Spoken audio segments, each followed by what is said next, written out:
అన్నారు. ఇంకా వారికి చాలా విషయాలు కూడా చెప్పినాం.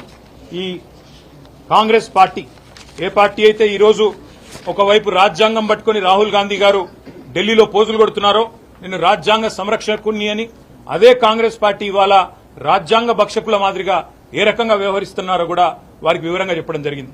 చేతుల్లో రాజ్యాంగం పట్టుకుని పార్లమెంట్లో పోజులు, బయటికి వచ్చి కాంగ్రెస్ కార్యాలయంలో పార్టీ ఫిరాయించిన ఎమ్మెల్యేలకు వారిని వెన్నుతట్టి ప్రోత్సహించే విధంగా రాహుల్ గాంధీ గారు ప్రవర్తిస్తున్నారని చెప్పి కూడా నేను స్పీకర్ గారికి గుర్తు చేయడం జరిగింది. ఇది కాంగ్రెస్ పార్టీ యొక్క జాతీయ మేనిఫెస్టో. ఇదే మన తెలంగాణలోనే తుక్కుగూడలో విడుదల చేయడం జరిగింది న్యాయపత్ర.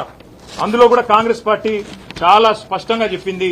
ఏం చెప్పింది న్యాయపత్రాలు అంటే, we promise to amend the 10th schedule of the constitution and make defection leaving the original party on which the MLA or MP was elected and automatic disqualification of the membership in the assembly. ఇది వారు చెప్పిన మాట. ఇది కూడా speaker గారికి చదివి వినిపించాం. హర్యానాలో ఇదే కాంగ్రెస్ పార్టీ కొట్లాడుతా ఉంది. వాళ్ళ ఎమ్మెల్యే అక్కడ కిరణ్ చౌదరి గారు బీజేపీలో చేరితే ఇదే కాంగ్రెస్ పార్టీ హర్యానాలో అక్కడ స్పీకర్ తో కొట్లాడుతా ఉంది, డిస్క్వాలిఫై చేయండి అని కొట్లాడుతా ఉంది. అది కూడా స్పీకర్ గారికి గుర్తు చేసినాం. దాంతో పాటు స్పీకర్ గారికి మరిన్ని ఉదంతాలు కూడా దేశవ్యాప్తంగా ఉన్నాయి, వారికి గుర్తు చేసినాం. కర్ణాటకలో ఎక్కడైతే బీజేపీ పార్టీ కాంగ్రెస్ ఎమ్మెల్యేలను కొనుగోలు చేస్తుందని అక్కడి ముఖ్యమంత్రి సిద్దరామయ్య గారు చెప్తున్నారు. 50 కోట్లకొకరు చొప్పున పశువుల సంతలో పశువుల్ని కొన్నట్టు మా ఎమ్మెల్యేలని కొంటున్నారు అని చెప్పి అక్కడ సీఎం సిద్దరామయ్య గారి ఆక్రోశం ఏదైతే ఉన్నదో అది కూడా స్పీకర్ గారికి చెప్పాము.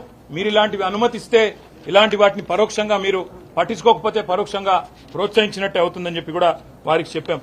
స్పీకర్ గారు ఏ పార్టీ నుంచి అయితే గెలిచారో కాంగ్రెస్ పార్టీ నుంచి, అదే కాంగ్రెస్ పార్టీ ముఖ్య నాయకుడు రాహుల్ గాంధీ గారు గోవాలో అక్కడి కాంగ్రెస్ అభ్యర్థులందరితో కూడా ఈ రకంగా శపథం చేయించారు. మేమెవరెవరైతే బీఫామ్ తీసుకుంటున్నామో మేము పార్టీ ఫిరాయించము అని చెప్పి శపథాలు చేసిన వైనాన్ని కూడా వారికి గుర్తు చేసినాం.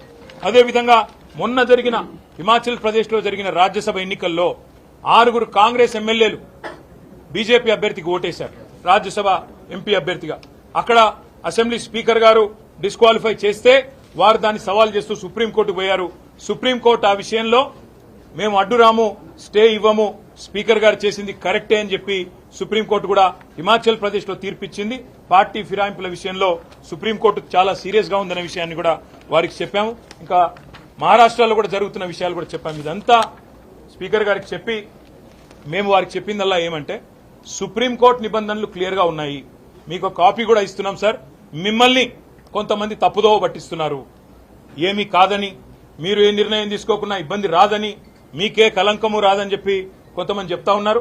వారిని స్పీకర్ గారిని మేము అభినందించాం కూడా. మన స్పీకర్ గారు ఒక దగ్గర ఒక యూట్యూబ్ ఛానల్కి ఇచ్చిన ఇంటర్వ్యూలో చాలా స్పష్టంగా చెప్పారు, నేనైతే వ్యక్తిగతంగా పార్టీ ఫిరాయింపులకు నాకు ఇష్టం లేదు, ఒక పార్టీ మీద గెలిచిన వాళ్ళు ఇంకో పార్టీకి పోవడం అనేది అనైతికం అని స్పీకర్ గారు ఏదైతే మాట్లాడారో మేము అభినందించాం. కానీ మాటలతోనే ఆగిపోకుండా మీరు వెంటనే మరి కార్యక్రమం కూడా కార్యాచరణ కూడా ప్రారంభించి ఈ 10 మందిని కూడా అనర్హులుగా ప్రకటించి ప్రజాక్షేత్రంలో వారి బలాన్ని రుజువు చేసుకునే విధంగా స్పీకర్ గారు నిర్ణయం తీసుకోవాలని చెప్పి కూడా కోరాము. నేను పరిశీలిస్తాను, చట్టబద్దంగా రాజ్యాంగబద్దంగా ఏం చేయాల్సి ఉంటుందో తప్పకుండా అన్ని ఆలోచించి నిర్ణయం తీసుకుంటానని చెప్పి స్పీకర్ గారు చెప్పారు. మాకు స్పీకర్ గారి మీద ఇంకా విశ్వాసం ఉంది. ఒకవేళ వారు ఇంకా నిర్ణయం తీసుకోకపోతే తప్పకుండా సుప్రీంకోర్టుకు పోతాము. రాజ్యాంగబద్దమైన సంస్థలు భారతదేశంలో ఏవైతున్నాయో తీసుకుంటారని ఆశిస్తున్నాము. తీసుకోకపోతే తప్పకుండా న్యాయస్థానం, అత్యున్నత న్యాయస్థానం రాజ్యాంగ ధర్మాసనం కూడా చెప్పింది, 5 judge bench headed by chief justice of India May 2023లో చెప్పింది, ఈ పార్టీ ఫిరాయింపుల మీద ఏదైతే తీర్పు 3 జడ్జ్ బెంచ్ ఇచ్చిందో అది కరెక్ట్ అని చెప్పి రాజ్యాంగ ధర్మాసనం కూడా తీర్పిచ్చిందనే విషయాన్ని కూడా స్పీకర్ గారికి చెప్పాము. కాబట్టి తప్పకుండా దయచేసి తగిన న్యాయం చేయండి అని చెప్పి కూడా అభ్యర్థించాము, చేస్తారని చెప్పి మేము విశ్వసిస్తున్నాం. Thank you. పార్టీ ఫిరాయింపులకు పాల్పడతా ఉన్నారు. రెగ్యులర్ గా ఎమ్మెల్యేలు మీతో పాటు కనిపించిన వాళ్ళు రెగ్యులర్ గా అక్కడ చేరుతా ఉన్నారు. ప్రెజర్ ఉందా? ఎందుకోసం మారుతున్నారు? ఒకటే మాట బ్రదర్, ఇవాళ ఎంత దారుణంగా ఉంది రేవంత్ రెడ్డి గారి పరిపాలనలో పరిస్థితి అంటే, పేర్లు చెప్పను, ఆ ఎమ్మెల్యేలు కూడా ఇబ్బంది పడతారు. ఒక 2 ఎమ్మెల్యేలు పార్టీ మారిన వాళ్ళు, వాళ్ళకి వాళ్ళ నియోజకవర్గంలో డీఎస్పీలు ఫోన్ చేసి మీరు మారండి, మారకపోతే మీకు ప్రాణగండం ఉందని కొంతమందిని భయపెట్టారు. స్వయంగా పోలీస్ అధికారులు ఫోన్ చేసి వాళ్ళ భయభ్రాంతులకు గురి చేసే విధంగా చేస్తున్నారు. ఇవాళ బీజేపీ చేస్తేనేమో వాషింగ్ మెషిన్ అంటారు, పాపాలు చేసిన వాళ్ళు అందులో పోతే పాప ప్రక్షాళన జరిగి బయటకు వచ్చిందని మాట్లాడుతూ ఉన్నారని చెప్పి రేవంత్ రెడ్డి గారు కాంగ్రెస్ పార్టీ ఆక్రోశిస్తుంది. వేరే రాష్ట్రాల్లో బీజేపీ కాంగ్రెస్ ఎమ్మెల్యేలను తీసుకుంటే మర్డర్ ఆఫ్ డెమోక్రసీ అంటారు. కానీ మరి ఇక్కడ మీరు చేస్తున్నది ఏంటి అని వారిని అడిగితే సమాధానం రాదు. కానీ వారు చేస్తున్నది కూడా సేమ్ పని. ఏం చేస్తున్నారు? కొంతమంది మీద కేసులు, విజిలెన్స్ దాడులు. మా రాజశేఖర రెడ్డి గారి బిల్డింగ్ పడగొట్టినారు. మా రాజశేఖర రెడ్డి గారి కాలేజ్ బిల్డింగ్ పడగొడతారు. మల్లారెడ్డి గారి ఆస్తుల మీద పోయి వాటిని ధ్వంసం చేస్తారు. కొంతమందిని డైరెక్ట్ గా మీకు ప్రాణగండం ఉందని భయపెడతారు. కొంతమందికి బిజినెస్లుంటే ఆ బిజినెస్ల్లో విజిలెన్స్ వాళ్ళని పంపించి ఇంకా ఇతరత్ర సంస్థలను పంపించి ఇబ్బంది పెట్టే ప్రయత్నాలు. ఎవరన్నా నిర్మాణ రంగంలో ఉంటే వారిని జీఎంసీ ద్వారా హెచ్ఎండిఏ ద్వారా భయభ్రాంతులకు గురి చేయడం. ఇవాళ బడేబాయికి చోటాబాయికి పెద్ద తేడా ఏం లేదు. బడేబాయి అక్కడ చేస్తున్న పని ఇక్కడ ఈయన చేస్తున్నాడు చోటాబాయి. ఏం తేడా లేదు. ఆయన తనకుండే అన్ని సంస్థలను వాడుతున్నాడు, బెదిరిస్తున్నాడు రాజకీయ పార్టీలను, వైరపక్షాలను. ఈయన కూడా అదే పని చేస్తా ఉన్నాడు. మాకు పార్టీ మారిన ఎమ్మెల్యేల మీద సానుభూతి ఉంది. ఎందుకంటే వాళ్ళు రాజకీయంగా ఆత్మహత్య చేసుకున్నారు. వారిని నేను కాపాడలేను, ప్రజలు తప్పకుండా వారిని శిక్షిస్తారు ప్రజాక్షేత్రంలో.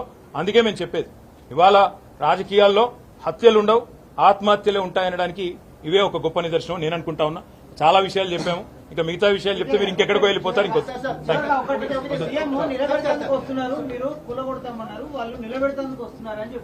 సరే, ఇప్పుడు బ్రదర్ ఒక్క మాట, ఎవరైతే కూలగొడతామని చెప్పారో మొట్టమొదటి పార్టీలో చేరిందే ఆయన. ఇప్పుడు మాకు డౌట్ ఏమొస్తుందంటే, ఏ కడియం శ్రీహరి అయితే చెప్పిండో ఆయన ముందు నుంచే కోవట్టుకున్నాడేమో, ముందు ఆయనతోనే చెప్పించి కథంతా చేస్తున్నాడేమో అని మాకు డౌట్ వస్తుంది.